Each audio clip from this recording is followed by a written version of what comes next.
Bill Castle bought the novel, and he wanted to direct it. And I read it, and I said, I'll buy it today, but you can't direct it. If I can't direct it, I'm not going to do it. I said, okay, you have a 3-year exclusive contract here. You'll hold it and never get the picture made. Bill Castle was a wonderful man. His problem was he made the cheapest horror movies you could make, and he was a great flacker. I mean, the publicity things that he did, the way he got people interested with vibrating seats and feelies, and, you know, it was all this cheap stuff that he did, but he was great. He was charming, funny, and he made a lot of money doing it. He produced the picture, and then we went out to look for a director, but I always wanted to do something with Roman. I saw Cul-de-sac, and he had just come in. He had done The Vampire Killers, which was not a successful film, but there were things in it that were extraordinary. And Roman thought he wasn't interested in doing it. He was looking to do a ski picture.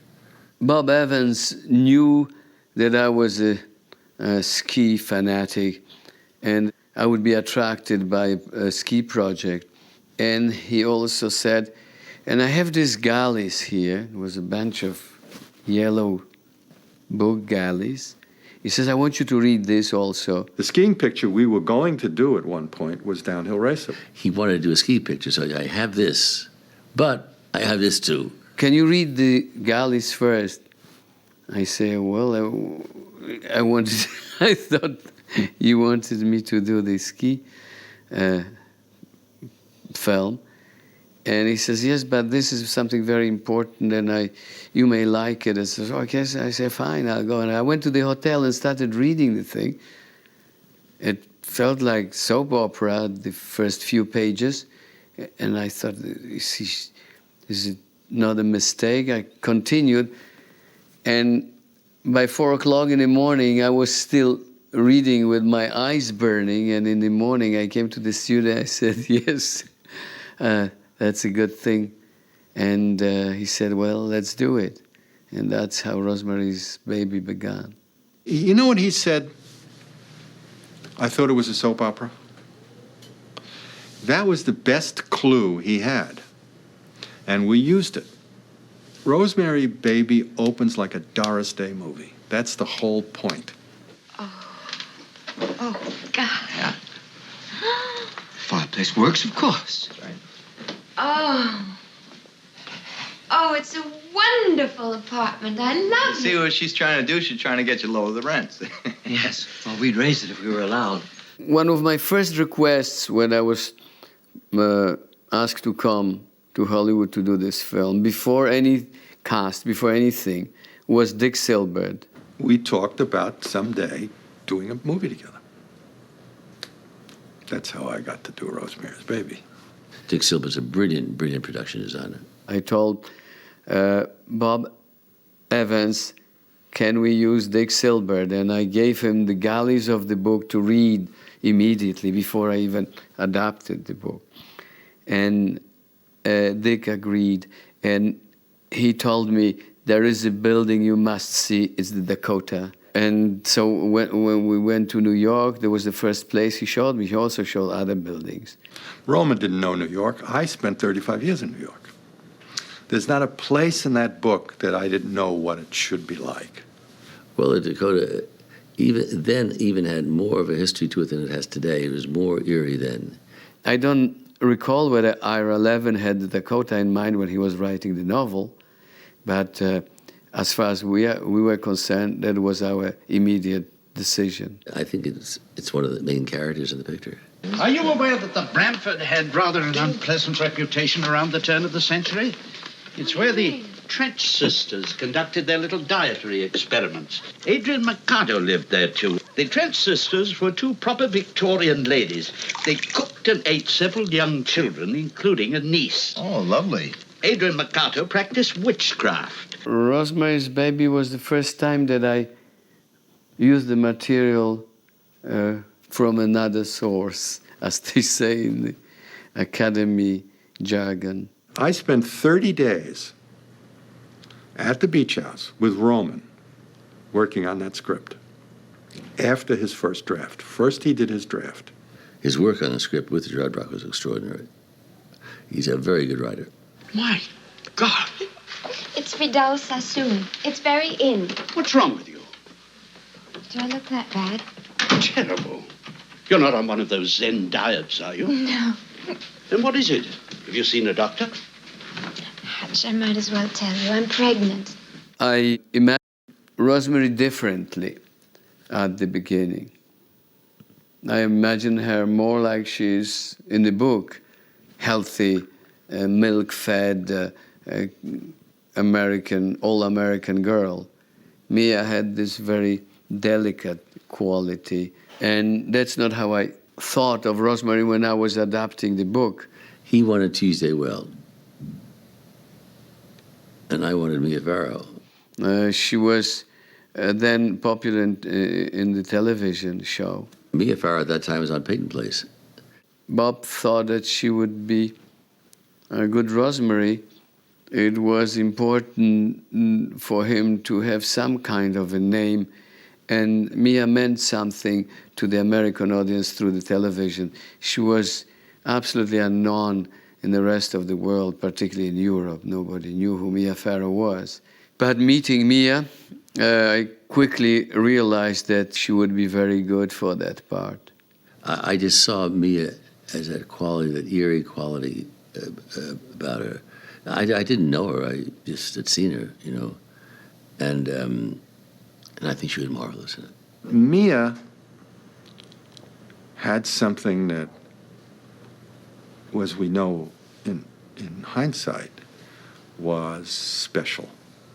Just that little extra, in which I think is this tremendous vulnerability. I'm going to Dr. Hill Monday morning. Dr. Saperstein is either lying or he's, I don't know, out of his mind.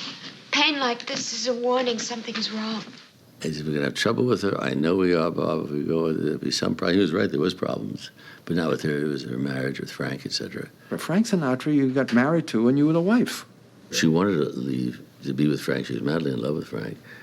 And I took her in, I showed her an hour of cut footage. I said, you're going to win the Academy Award on this. This is better than Audrey Hepburn and Wait Until Dark. This is extraordinary. Suddenly, she didn't want to get on a plane to leave. Rosemary, you got the best doctor in New York. You know who Dr. Hill is? He's a Charlie Nobody. That's who he is. Cassavetes was my idea. I was looking originally also for more of an old American boy. Our original choice was Robert Redford. Redford would have been perfect. I mean, what you wanted was a matinee idol. I remember that even Jack Nicholson was somehow considered. I didn't know him yet in those times. I think we just briefly met. So I knew John, and I thought he was a terrific actor. John did a wonderful job. I had done a picture with John just before, a few years before, called Edge of the City, Marty Ritt's first picture. So we knew each other very well.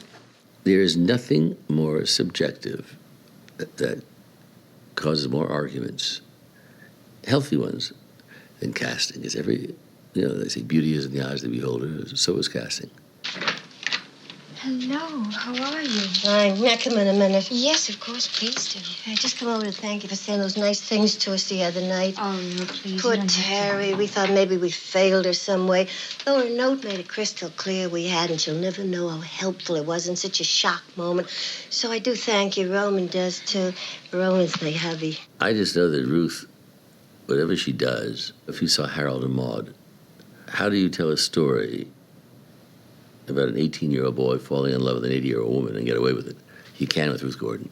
I knew Ruth because Garson Kanin, her husband, was a friend of mine, and I had done a pilot film for him in New York. Casting of Ruth Gordon in the picture was a part of the whole enterprise. I thought of all those secondary roles in the book in certain way, and I thought that I would like to use all the Hollywood actors for this part.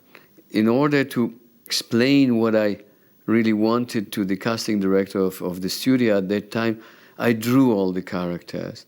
And I said that the physical aspect of each of those characters was more important to me than some kind of acting abilities. His vision of these characters was what started that, what he wanted. And you'd have to be Roman to have made that choice. He's very good with actors because he's an actor himself. He's a good actor. Better director, but he's a good actor.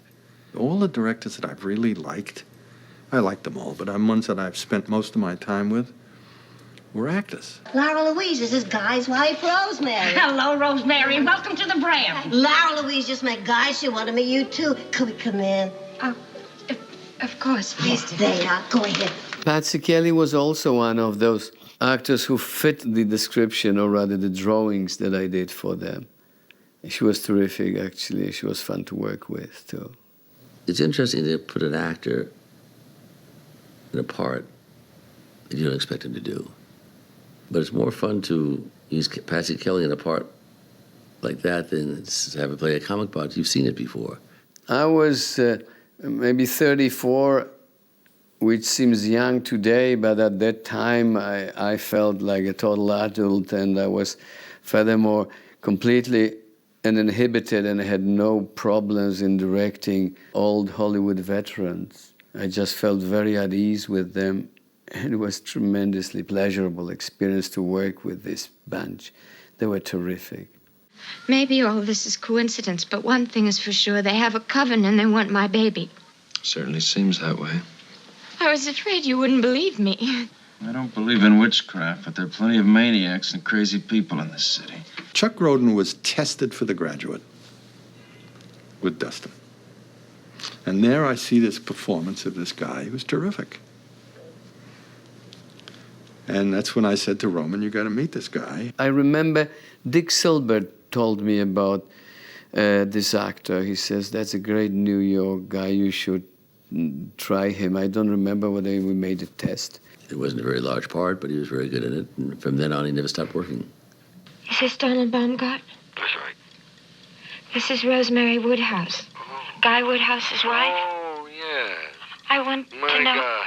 You must be a happy little lady these days, I just- Living in the Brom, rows of uniforms. I wanted to know how you are, if there's been any improvement. Well, bless your heart. Tony Curtis, who was a friend, also a friend of Mia's, came on the set once. Mia hasn't seen him yet when I had the idea of using him to play the voice on the telephone. And I asked Tony to do that as a joke. And he went on the other end of the wire and talked to her. And Mia said, I know this voice, but she didn't know who it was.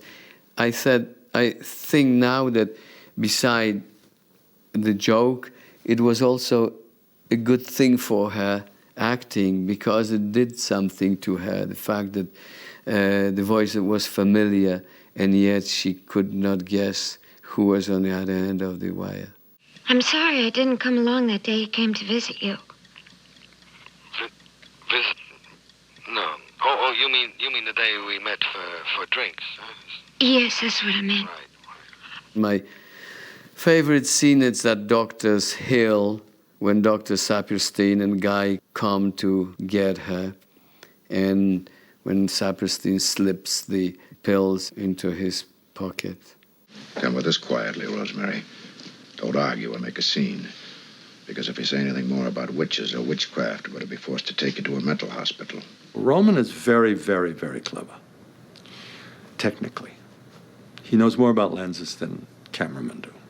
My favorite shot in the movie, for some reason, is when Rosemary is being put into the car and the driver turns and nods to her, and we see that he's one of the secondary witches of whom we could catch a glimpse during the New Year's party. Rosemary, I want you to be Dr. Shand, who used to be a famous dentist. He made the chain for your charm. Oh, how do you do? Pick a favorite scene.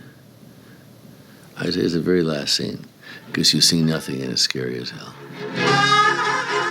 Well, I wanted the film to be ambiguous, particularly the ending. I wanted to be ambiguous. Yes, it was ambiguous, but it's scary too. What have you done to its eyes? He has his father's eyes.